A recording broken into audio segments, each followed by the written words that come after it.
Hey guys, what is going on? It is Nick here from the Sun Stand, and today we have got a very exciting preview today. It is... Oh, Jesus, my hair is so messy. Sorry. Yeah, we've got a very exciting preview today. It is round 13, Gold Coast versus St Kilda.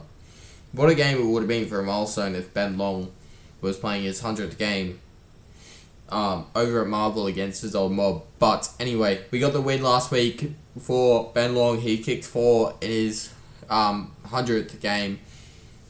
God, I love to see it. I ended up not really having a voice after that game, which was surprising. You could hear it in the review video. It was just not it. But we have got this preview. Round 13, Gold Coast versus St Kilda down at Marvel on Saturday. I'm pretty sure it's another Twilight game. Let me just double check. Pretty sure it is another Twilight game.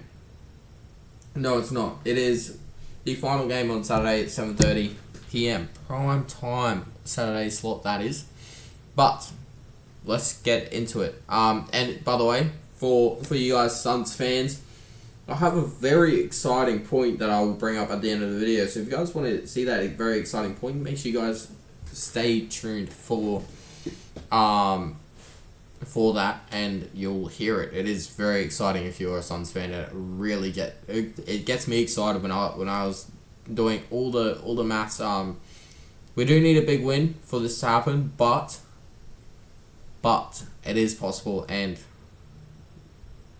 it'll be really good. But anyway, let's get into it. So St Kilda will go into this thinking that they're the favourites due to our poor away form. We have not won a game away from home at all this season. And I think our last 5 matches of last season that we played away, we also didn't win. I'll have to fact check that. But we've had a very bad away form recently. A lot of people are saying, oh, we can't make finals if we can't win away from home, but this is where we need to show it. So we need to go into this game knowing that we have to win, because we need to prove them that we can win away from home. At one stage, we couldn't win at home. Like, that was a reality back a couple of seasons ago. We could always win away. We just could never win at home, which was a real surprise. Especially if you're watching this, you're probably thinking, what the hell? If you go back a couple of seasons ago, we barely won at home, but won majority of our matches away, which is crazy. But yeah, this is where we need to show everyone and prove everyone wrong that we can win away from home. St Kilda is still a good side, even though they are sitting 15th. They are a very good side, and there is not much room from about like 5th to 15th anyway. Like, there is not much difference between them. So this competition is so tight, we cannot slack off. We need to win every game that we can. And yeah, we need to make sure we go out there and win. I will be trying to get tickets to that game. I'm not sure if I can. I've got my brother who lives down in Melbourne trying to secure me some tickets, and if he does, I'll be flying down to Melbourne to watch it, because I want to witness some great stuff. But let's get into the big couple of talking points. First off, we'll go into the midfield, where I don't see a way that the Saints win the midfield battle. A lot of times this season, you'll hear a lot of commentators say that it's all about the midfield battle, or in the post-match, they'll go, they just didn't win it in the midfield, and that's where they slacked off. That's because midfield this year, in such a tight competition, is where you need to be won, and that's where it was won against the Bombers. The last 5-10 minutes, we won basically every midfield contest against the Bombers, and that's the difference. And that was the difference against Carlton. We couldn't win anything in the midfield. Yes, they were poor in front of goal, Carlton, but we couldn't capitalise on it because we just weren't winning anything in the midfield. So it's actually important. You're going to hear me go on about it every single week, but the midfield this season is just so important to win.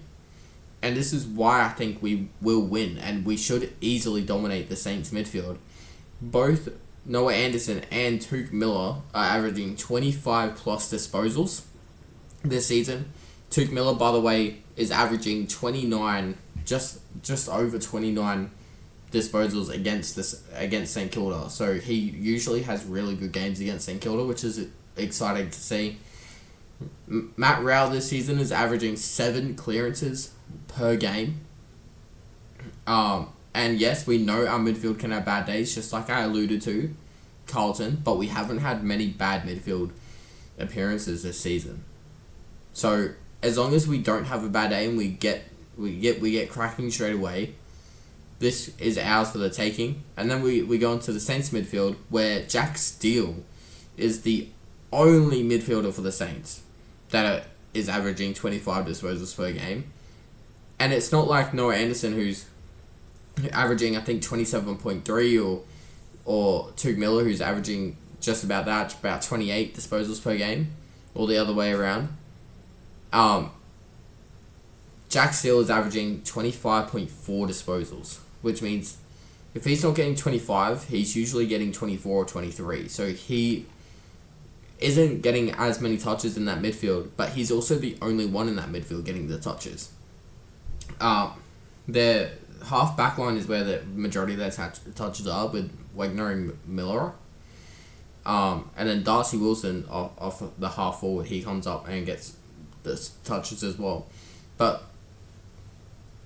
the next closest midfielder, other than Jack Steele, is Brad Hill on 22 disposals a game. So there is quite a big difference there in terms of averages. So it's really exciting that this is, other than like obviously playing West Coast, or you know, I don't want to play Hawks right now. I don't know if we have to play them twice, but I wouldn't want to play the Hawks right now. They're in too good a form. West Coast, we've got their tails up too, so I'd hate to verse West Coast now too. I think we've been locking and versing teams at the right time. But right now is the best time for us to verse St Kilda. Earlier on in the season, even though they've been pretty poor all season, earlier on this season their midfield looked up and about. Now their midfield looks down, and this is the best time to capitalise. When our midfield's up after a huge win against the Bombers, take that into St Kilda, who aren't only having poor form. Yes, they beat West Coast, but not by much. We need to get a dominant display and really solidify ourselves this season. And then onto our forward line, which is my last talking point in terms of the actual on-field team. Our forward line probably beats theirs. I reckon we don't have the best forward line in the comp, but I reckon we are top 5 forward lines in the comp. We got one of the best midfields in the comp. We've got one of the best forward lines in the comp. And I don't see a way where their forward line even gets like close to being as powerful as our forward line this weekend. And if their back line isn't up to it, we're just going to absolutely dominate. And let me tell you why, because we've got Ben King, who is tied for the Coleman medal so far this season. We've got Jack Lukosius, who can pop up and kick bags of goals whenever he wants to, and then he can pop up and he may only kick 1 or 2, but the things he does around the forward 50, I don't care if he's not kicking goals. He sets up goals, and that's what matters. And then we've got Ben Long, which is the biggest genius move from Damien Hardwick. We saw him try it with Jack Lukosius, but the other way, from forward to defense. Damien Hardwick has moved Ben Long from defense to the forward line this season, and it's been the best move he's ever done. He kicked 4 on his milestone game against the Bombers, who have been pretty good in defense this season, and he just tore them up. So if he has another game like that, St Kilda are going to be getting nowhere near him. And then add to, yes, I criticise this so much, but add to Jed Walter crashing packs. Yes, he doesn't mark the ball a lot. He barely marks the ball. But the way that he crashes packs, if, say, I don't know, let's say Ben Long's got 1 on 2. all of a sudden Jed Walters there crashing the pack and putting the ball out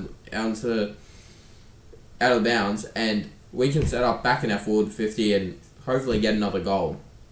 So it's going to be an absolute masterclass if our forward line is on point. And I'm missing out on Bailey Humphrey, who's kicking goals weekly now. Ben Ainsworth, who's also getting amongst the action pretty much every week. If he's not kicking them, he's setting them up. Like, we have got some of the best forwards in the competition in terms of medium-sized forwards, tall forwards, and small forwards. We have got it all in that forward line. It's going to be hard for that defense to get on top, I reckon. And we know with our defense, we got Sam Collins, Charlie Ballard, and Mac Andrew, who's having his career best season so far.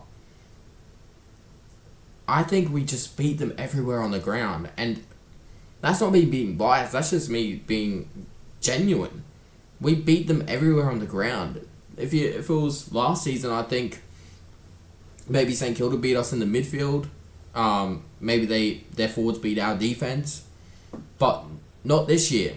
We beat them everywhere on the ground. And the best thing about it is we're beating most teams everywhere around the ground this season. Like, Essendon was a bit close. Carlton, we just weren't up to it.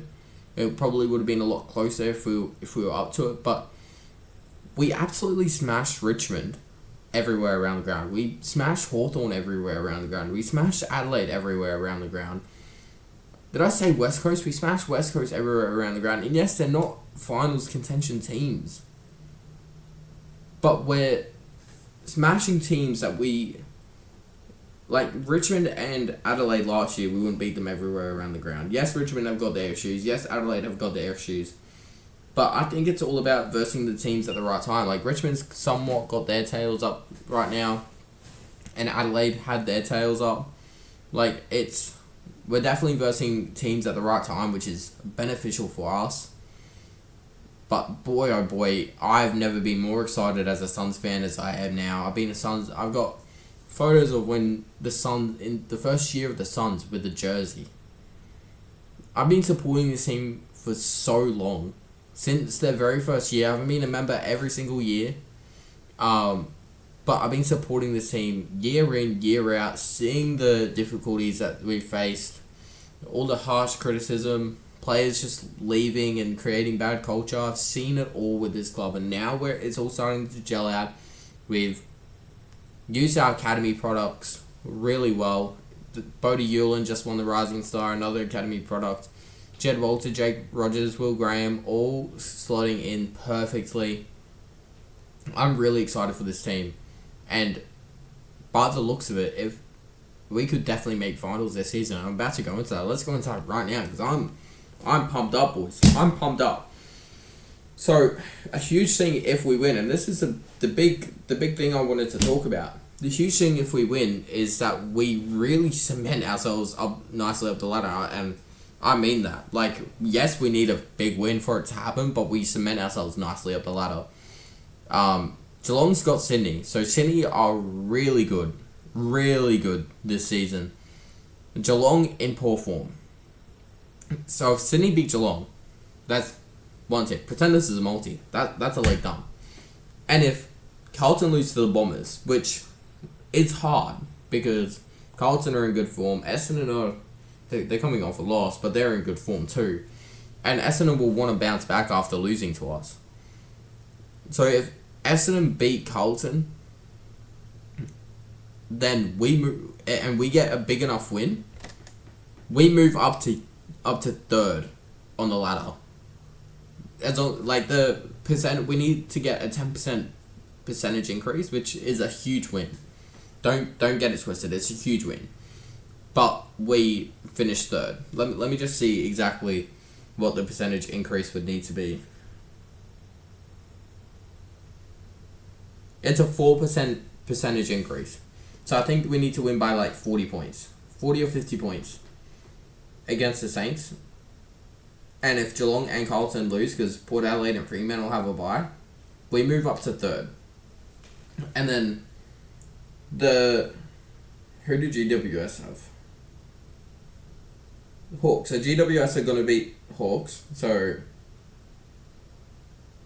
actually, if GWS also lose to Hawks, then we'll be third. But we could be fourth as well. And then we're going to be in top four if Carlton and Geelong lose. Let's just put it that. We'll be top four. If GWS somehow lose to Hawthorn, we can be top three. But, we're not going to count our chickens before they hatch. Port Adelaide and Fremantle both have a bye this week. And then the week after, Port Adelaide versus GWS and Fremantle versus the Bulldogs. So we could really cement ourselves if in the 8, it could be a very big win for us. And, I'm really looking forward to it. This is the pointy end of the season. We're halfway through. We get through our bye rounds, push on for the last half of the year, hopefully make the 8, and hopefully, what a time to be alive it will be. But this has been the video. I hope you guys have enjoyed. It's going to be a bit of a longer one, but, I'm pumped up for this season, boys. Let's get around it. Let's get this win. If you guys did enjoy, make sure you guys hit that like button, notification bell, and subscribe as well, because why not? Join the bandwagon, boys. It's fun being on the Suns train right now.